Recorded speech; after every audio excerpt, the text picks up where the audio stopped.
greetings and good day to all over the world.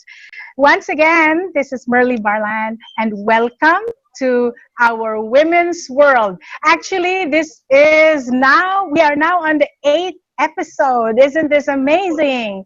And Yeah. yeah, so before we go to the exciting part of our program, let me bring you over to my beautiful co-host, Marivir from New York and Arceli from Bohol. Twin Marivir, how are you? Hi, Twin. Good evening. How are you? I'm fine. Thank you so Very much. good, very And good. welcome everybody to another episode of Women's World. I'm here in New York. I'm broadcasting in Forest Hills in my bedroom. And I'd like to greet a happy birthday to America.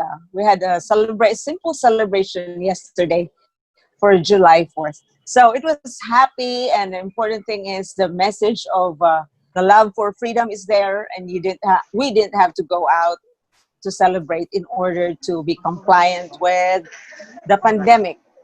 And at this point, I'd like to welcome our another co-host of ours in the Philippines. Hello, Arceli. Good morning to you. How are you? Hi, good morning, Ms. Marivir. Good Hi, Arceli. morning from the Philippines. Good morning, everyone. You Hello, look world. fresh and beautiful. Happy Philippine American Friendship Day. And I think we deserve also to greet each other because we are already a month long talking over the Oh, Zoom. oh, really? I Yes. forgot about that. I lost count. Yeah, the eighth episode. Wow. Congratulations, Twin and Arceli. We made it to 1 month. We Yes. made it. Yay! And every week we are so excited and we are learning so much, just like what we had last Mm-hmm. time with our very own Mm-hmm. Miss Marivir Montebon as our guest, who discussed Yeah. to us ethnic media in time of COVID. So Miss Marivir is known to be the queen of media, ethnic media No, in New not York. Queen.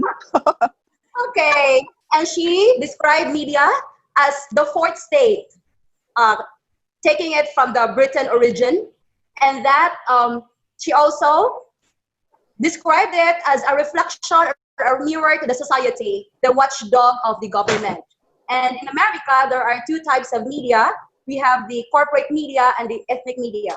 The corporate are the big ones, and the ethnic media are the small ones. And there are around 3,000, according to Ms. Marivir, to include her very own awesome online magazine.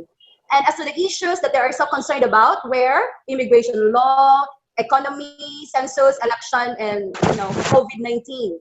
And when asked how is she battling and how is she facing all of these things, she is so confident because she is sure, very sure, of her ethics and her stable value system. And that's the call for every media practitioner. So media for me and for all of us is actually one of the heroes, especially in this time of pandemic. And we congratulate Miss Marivir for that, for choosing this field. No, so congratulations, Miss Marivir. Congratulations, twin. Oh my God. Sharing Thank you so much. your thoughts and giving us and bringing us to the different world where we used to think that you are really the influencer, and of course you are, but of course you are really at the middle being media, and you are just safeguarding the truth. So thank you so much for that. And this morning another talk will be delivered to us, and please do the honor in introducing our guest, Miss Marivir. Thank you, Arceli. Thank you for that wonderful wrap up of last week's episode. It was my honor to be able to share with you and to our audience the backstories of being in the world of media. So I felt very happy that I was able to share. And so for this afternoon or this evening, our topic is about sustainable development, Arceli. And we have a special guest. We are honored to have with us to discuss Project Hope, Montesunting's holistic and sustainable future. And I am so honored to introduce to us our speaker. She is the Vice President of the Women's Federation for World Peace Asia and the founder and CEO of the Center for Wisdom and Character Excellence in Carmen, Bohol. And she left the US and immersed herself in development work in our beloved Philippines, in her hometown, her village in Montesunting, and the world. Really is an avid peace advocate with special focus on women, youth, family, and community development. She has, would you believe, 5 children and still able to juggle worldly chores. And right when she started her development work in the Philippines, she began the movement for Women's Hearts Network, the 10,000 Heroes League. This is a peace leadership program for the youth, and she has Service for Philippines Culture of Heart Encounter. She did the Mr. and Miss Pure Love Leadership and Beauty pageant, and of course the community development framework of creating heavenly hometown one family at a time. So, oh my God, big words, big events, big undertakings by a feisty 5 feet 2 inches tall woman. I love to call her, I'm honored to call her my soul sister. Ladies and gentlemen, let's welcome Miss Merly Barrete Barlaan. Hi, Hello. Merle.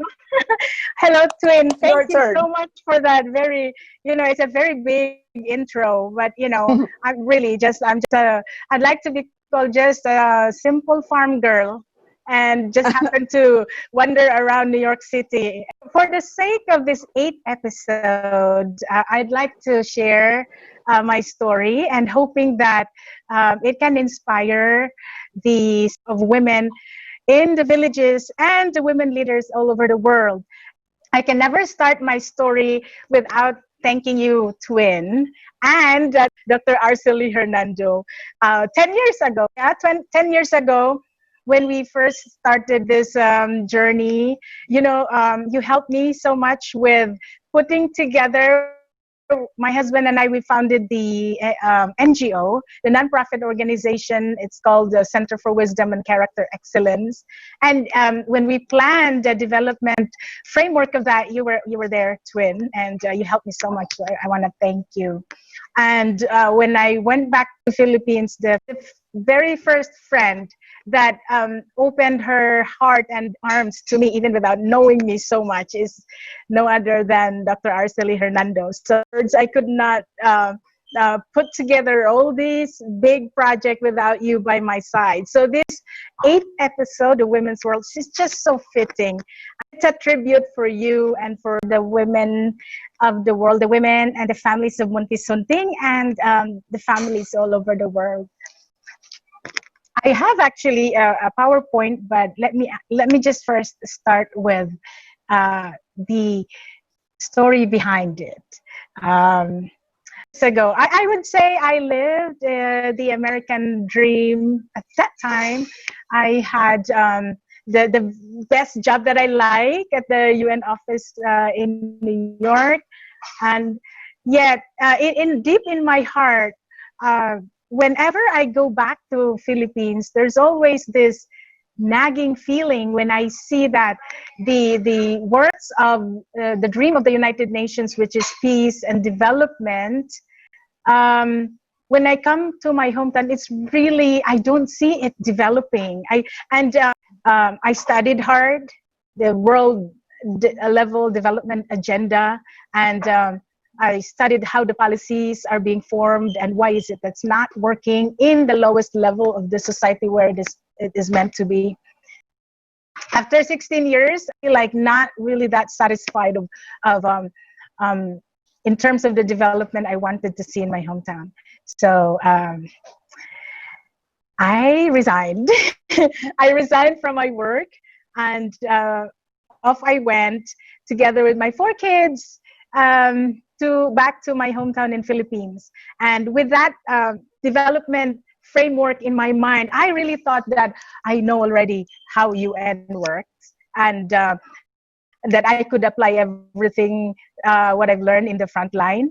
But my framework that I have drafted in my mind, it's like a distant reality. So my first educational experience, more like baptism by fire, was election of 2013.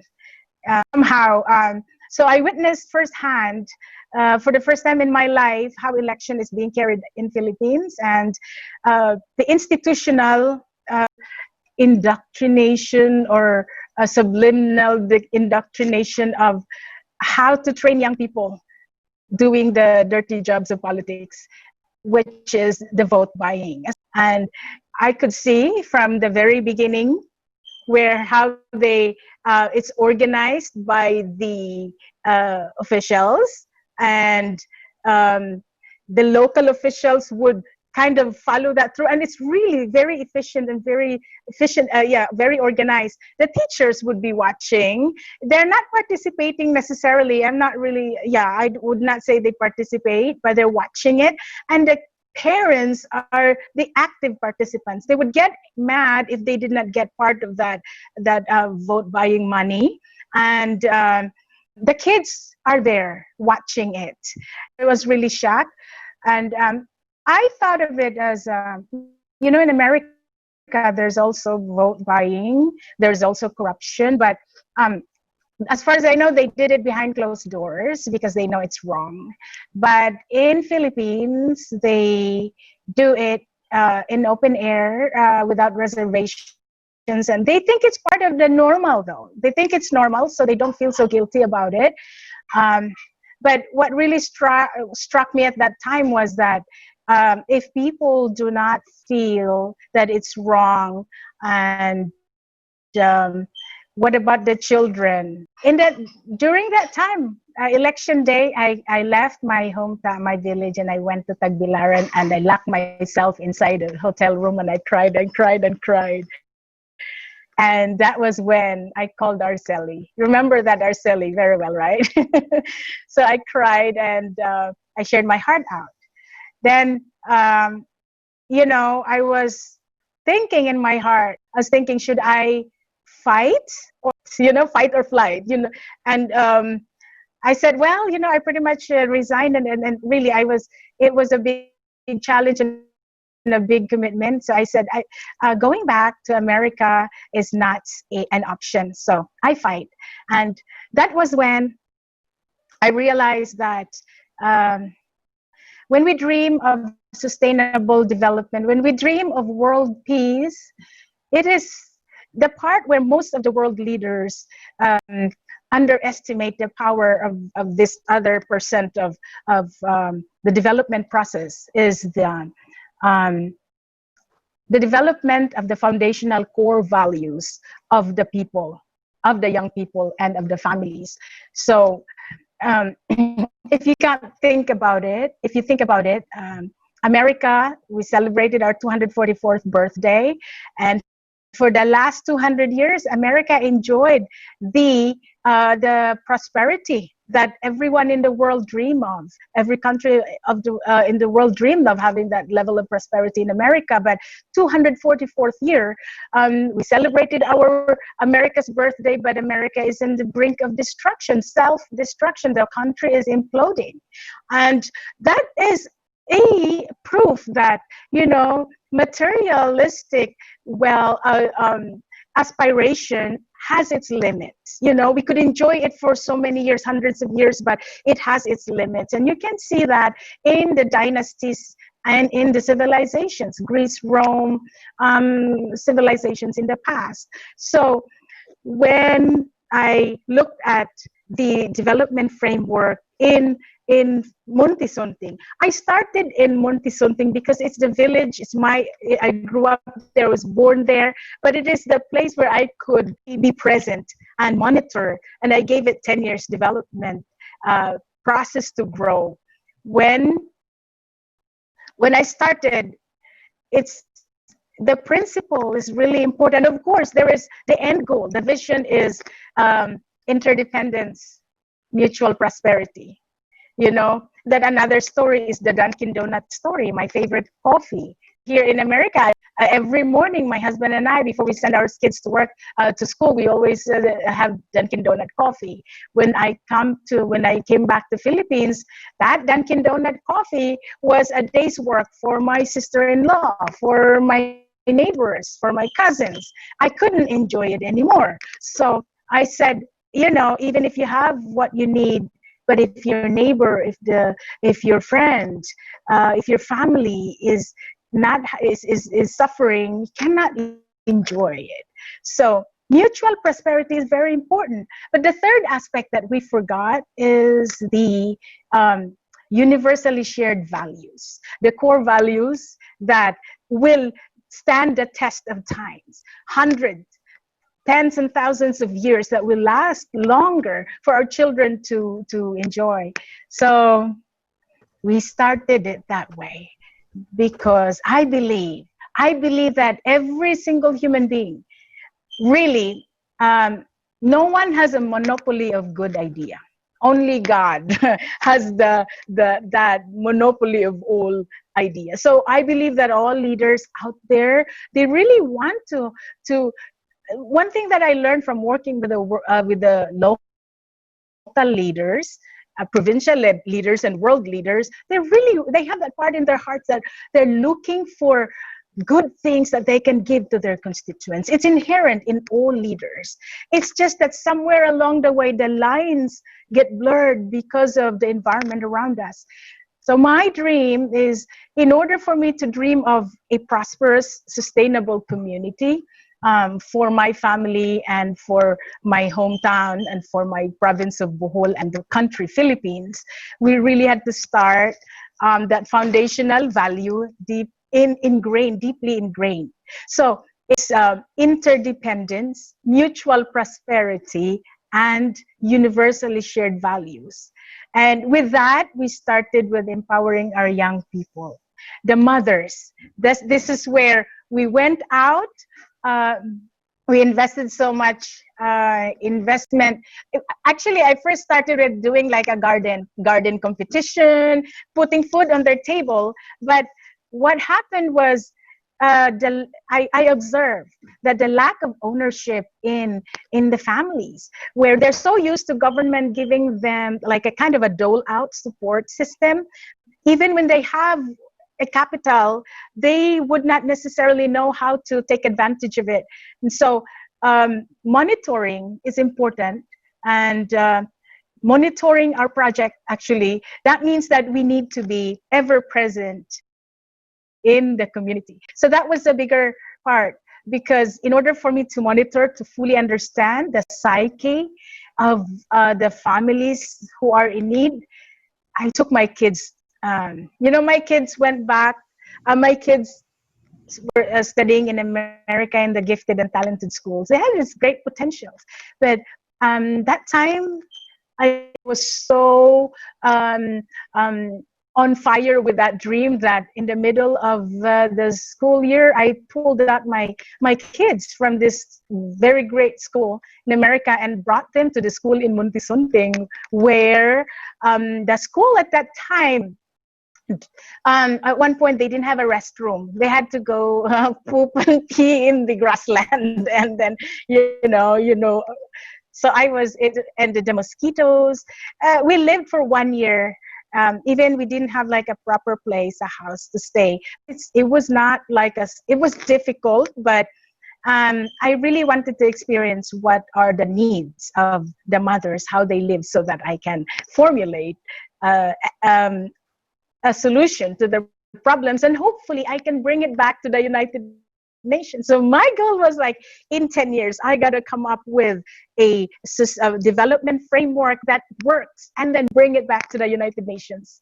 And when it is like carving a path where you say, usually when you want to succeed, go to the path of least resistance, right? But then actually, when you want to change the status quo, when you want something you want to change something that is deeply embedded in the psyche, in the hearts and minds of people, actually, we need to pioneer it and go to the path less traveled. And so we did that. But I really want to share to everyone that it was by far the most rewarding, most fulfilling experience I've ever had. It's very interesting. Like, kind of, we gave up. I sold our house, we sold our car. Really, like, literally, we had I had nothing to come back to America at that time.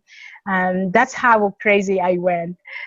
But um, now I realize that when we give and forget that you give and give again, enjoy it, and without expecting any return. That kind of mindset, I went with that mindset. It was not easy. I cried lots. My life was in danger. Many people, I mean, I don't know how many people, but my life was threatened at one point.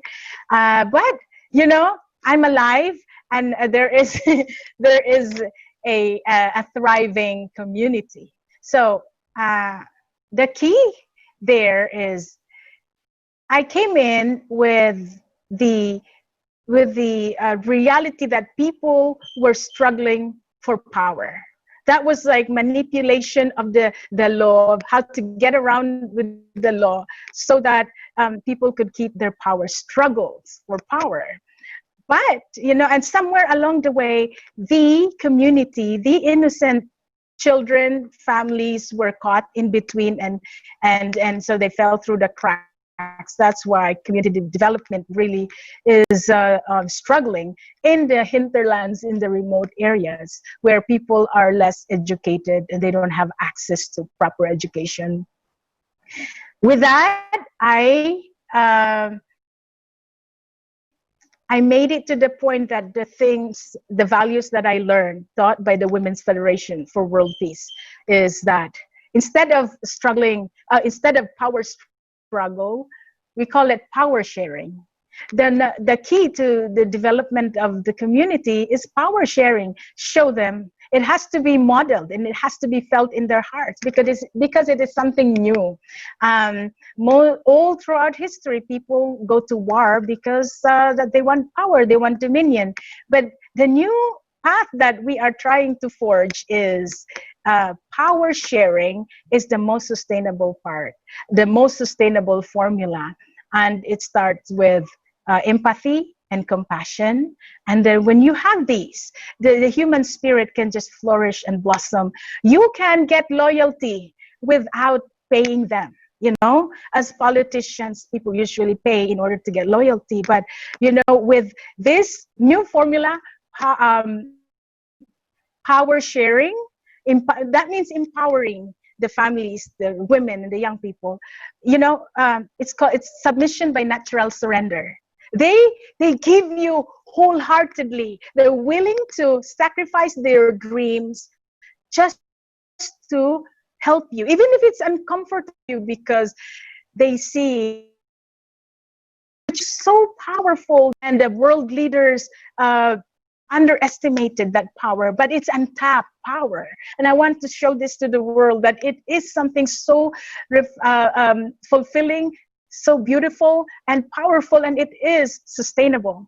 So what we did was, as Marivir mentioned earlier, we created this project tailor-fitted to solve a solution to a social problem in the community. We identify it first and then come up with a solution and make sure that it is sustainable. So the mothers were educated, empowered with workshops and livelihood projects, telling them that, hey, do not be intimidated by the power of money. Do not be intimidated by how the world is giving you this superficial power of dominion. But actually, you have the power.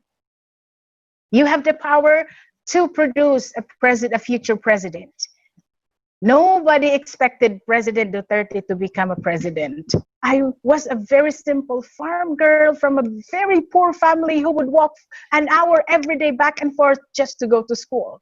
So if I can be where I am, you can do it as a mother. Wake up every morning, uplift your standard. You are the mentor of a future world leader. Wake up with that kind of attitude, your children will automatically look up at you and respect you.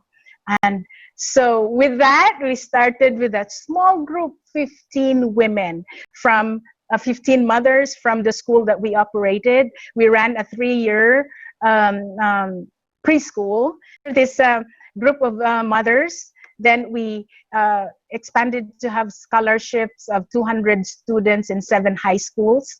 And then we invested in sending our young people, the children of the mothers, where they became my best friends.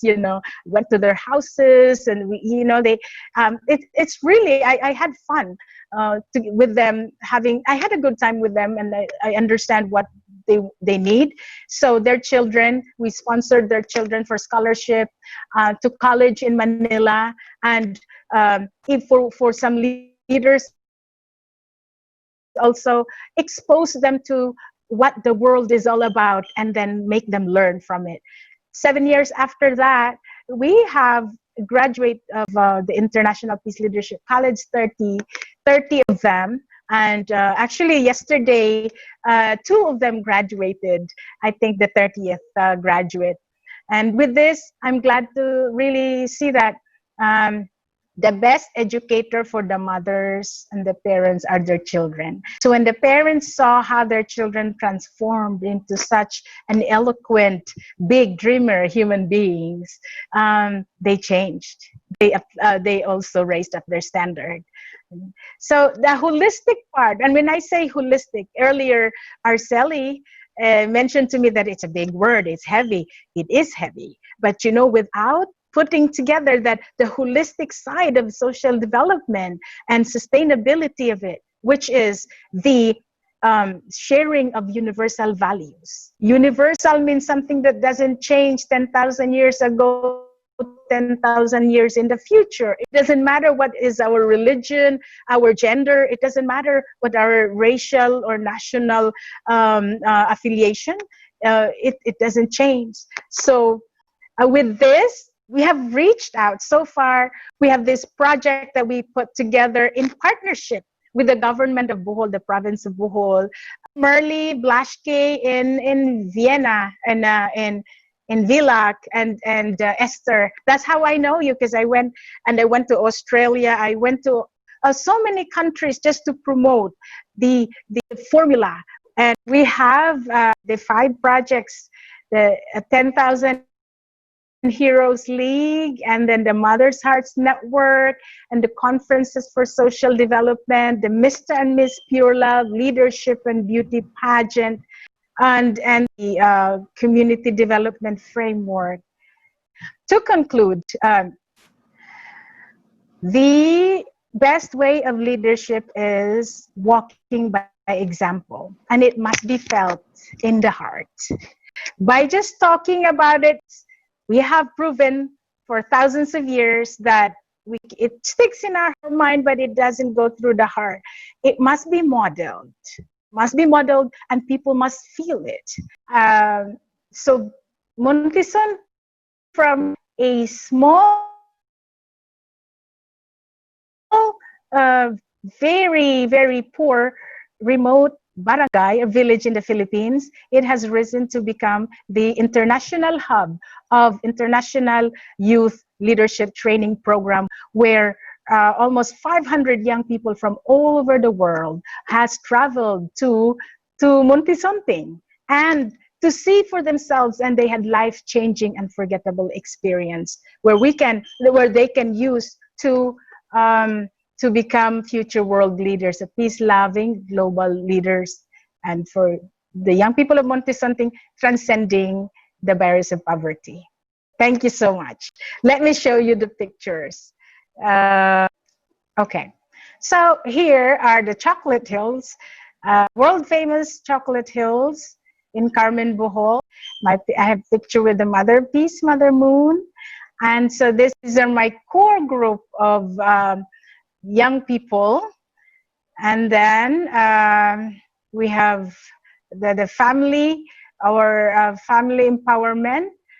And we sent a lot of our young people to international college to be trained.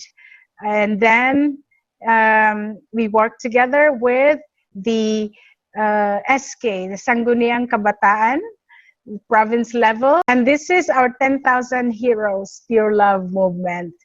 Pure love, for me, is very close to my heart, because children and young people who are pure, they will grow up to become good-hearted, compassionate, empathic young leaders in the future. And they tend to make the righteous decisions that are full of wisdom. So this is in my village, the 5-minute walk. And down in the valley, that's where we have our school. We are under construction right now is Asia Pacific Peace Education Center. And we had also a beauty pageant. It's in partnership with the CARP. It's called Mr. and Miss Pure Love. And back then, during the time of Governor Chato, this is when we had the largest delegation of youth leaders from Europe, America, all over Asia, around 50 of them. We did the service project, and Governor Chato was really inspired with the support of now Congresswoman Alexi Tutor. Governor Chato hosted a dinner for all of our volunteers. This was one of the most exciting experience they had. So back then, Cabinet Secretary Ivasco was still the mayor of Maribohok, but he really supported us so much, together with my best friend James Mabilin, and he's now in the Malacanang. So this is the first phase. In April 2010, we opened this library and learning center, a preschool, everything for free. This is where I became friends with Mrs. De Casa, the high school guidance counselor. And did you see someone familiar here, Arceli? So with our international conferences, one of the photos of our 200 young scholars, high school scholars, and this is one of the schools. How poor this is, $25 for a scholarship, 1-year scholarship, to take care of their miscellaneous fees. Families and children are very happy already. So we also addressed the issues of teenage pregnancy and drug abuse, and we sent leaders and to other schools and colleges, and then we also welcomed training programs, and we have here the American missionaries, and 3 months, 1 year, no, not 1 year, just a maximum of 3 months, 21 days to 3 months. BISU is the home of our leadership training program, Bohol Island State University. Dr. Magante was very kind enough, and Dr. Hernando, they really embraced us and empowered all of us. And with this, the numbers grew to 10,000 young people. And we have about 500 families who are now working together as a network of families of future leaders. And we work Rotary Club and Suroptimist International. So we held this high level from community level, barangay captain level, to high level forum, in order to educate and, share our vision to these local and provincial and national leaders. We brought them to Thailand, met the governor, and actually, it's good. They find it very refreshing, and they like it. They appreciate it. And then here in Clarin, and we have our families, family values, and marriage, strengthening marriage, and then this is my home. I have a native Filipino house, and livelihood training. You can never do community development without livelihood training.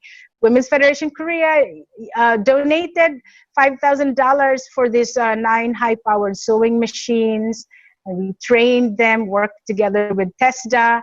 And here, this couple here, they donated $40,000 for the construction of the Asia Pacific Peace Education Center. And so these are our European volunteers. And here we have the Americans.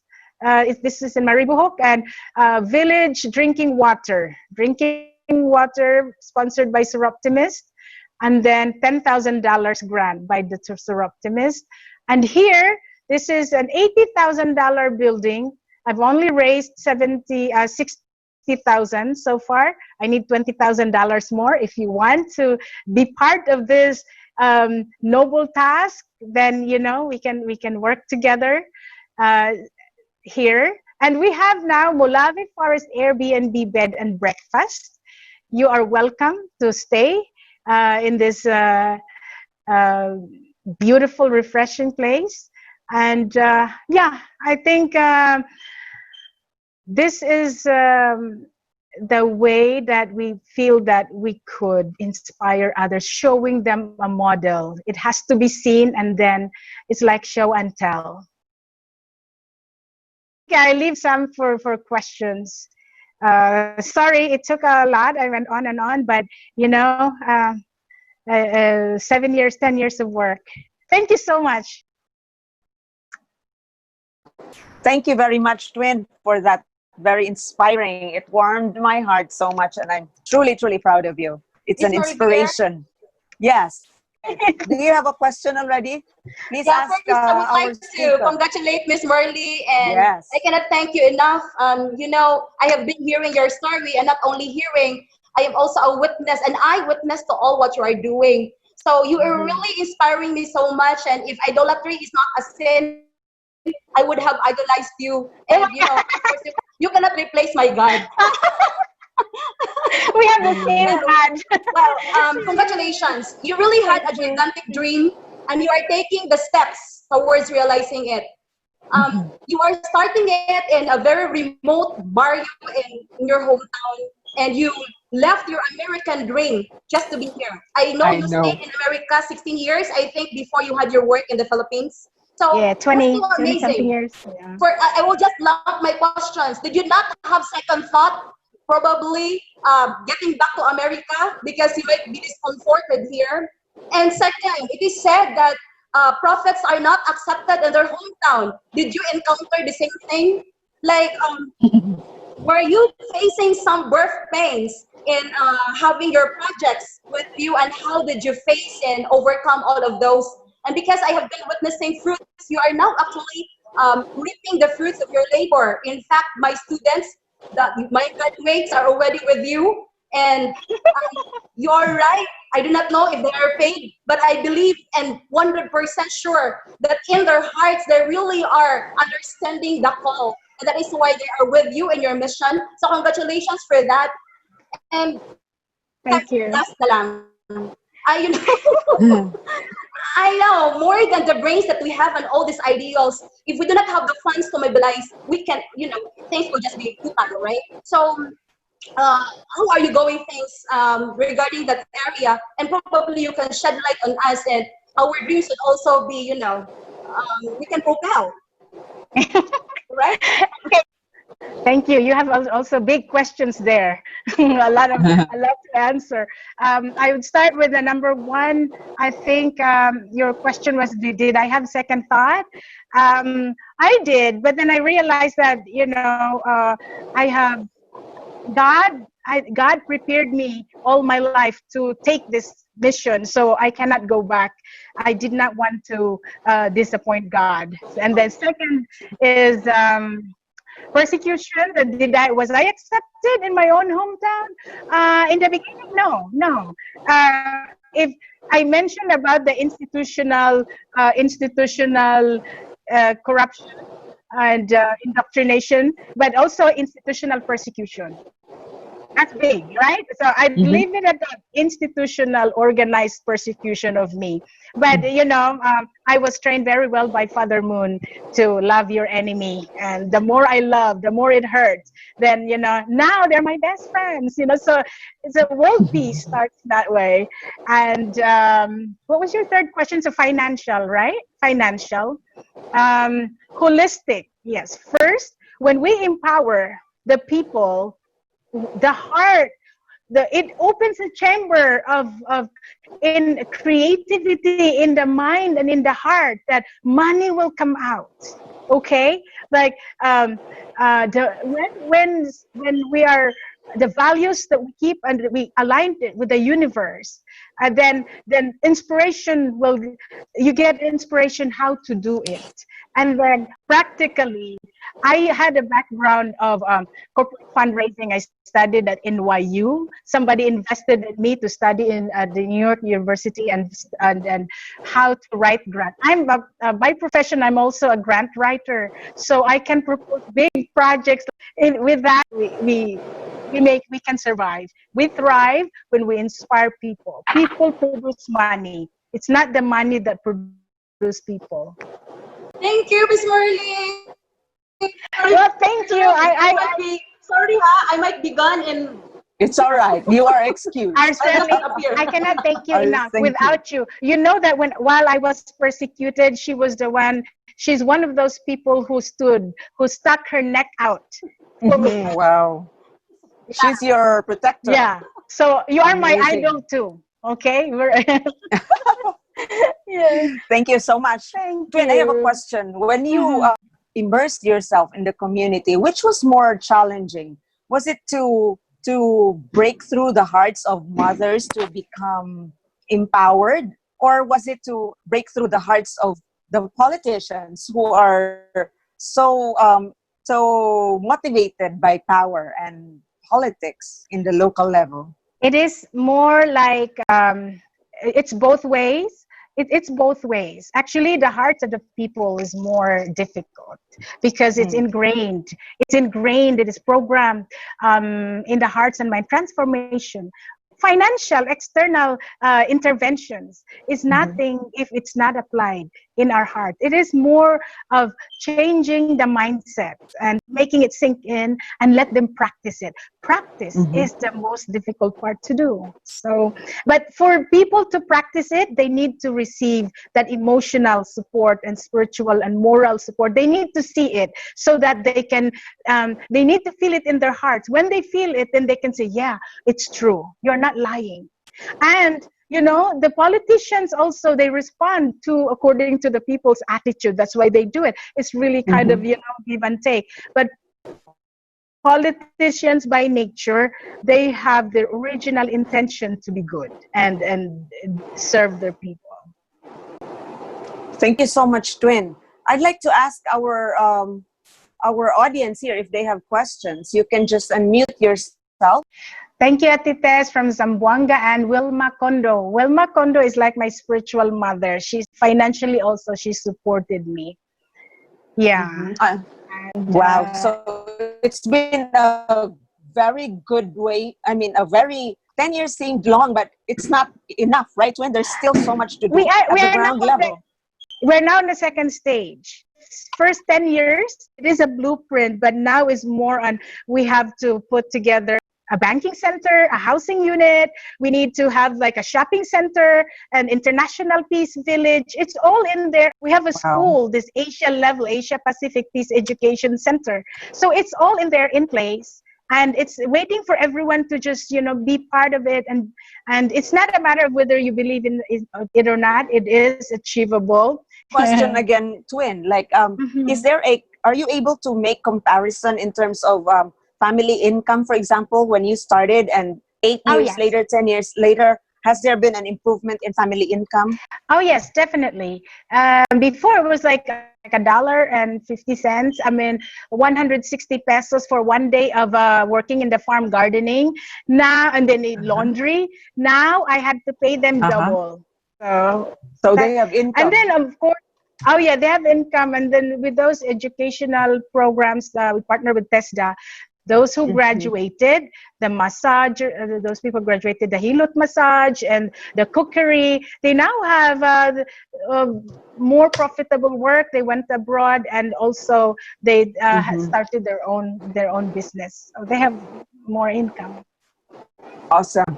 That's really good. Measurable, right, Twin? I have a question here from Miss Blanche. As a woman leader, what best practices can you recommend to parents or families in order to help in the development of the community? The best practices. Altruism. Living, ingraining that, living for the sake of others, and the parents need to practice it as husband and wife and in their children. Now I have a chance to stay together longer with my children now for 4 months. which rarely happened for the last 7 years, right? But I Yeah. cannot really just tell them, oh, this is do this, do that. Children do not do what you say; they do what you do.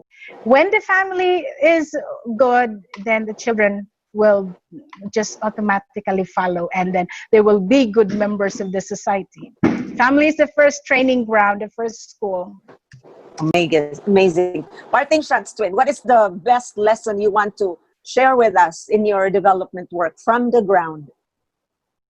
Love, unconditional love.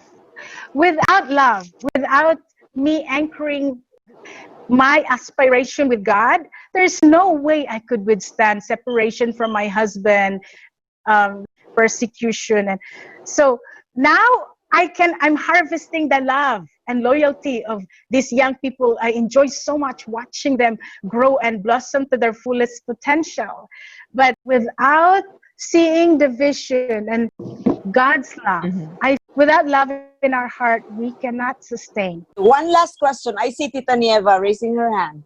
Okay. My Okay, question then. is, okay, when you started this program, was it sponsored by the UN or it was your own initiative? It was my own initiative. It was inspired by the weakness of the UN. If one woman with a sincere heart that's unyielding, so 10 years after, we can prove that it can be done. So I'm nothing special, okay? I'm nothing special. I'm just doing what should be done. And so to the women leaders out there who have a lot of money, who are smarter than me, who have a lot of connection, you can do 10, 20, 100 times more than I can. I've been going to missions, and there's one that I've been going to. There was this school that was destroyed. And so they got funding from the government. And the mayor got it. And in front of us, he told him, oh, I got your 100,000, but I'm just going to give you 50,000. And that's for a school. That's the corruption going on, even in the provinces. That's why. Thank you for sharing. Holistic way. The hearts need to be cleansed. If it's like the car, like a repair or Overhaul. Yeah, overhaul. Yeah. So with that, I think we're already running over time, twin. So I'd like to thank our audience, our very enthusiastic audience, and I'd like to thank our main speaker for this evening for the very, very inspiring. My salute to you, my twin. I have seen you work and in vision and implementation. You are the best. You are among the best, and I pray that you continue to do what you do. So with that, I give you back the mic, and we will say goodbye for now to our audience. Thank you everyone for spending time with us, celebrating our 8th episode. I'm really happy that I could share my personal life story with you. I am going to read the Food for the Heart from the person who raised me. Mother Moon's message is, we should become the women who can partner with men in constructing the world of love, the world of the culture of heart. And on that note, I want to thank you all and really appreciate all of you. And I look forward to see you again in our weekly episode. Now we're going to do it every Sunday because we're yielding it for our Youth Pure Love Talk every Thursday.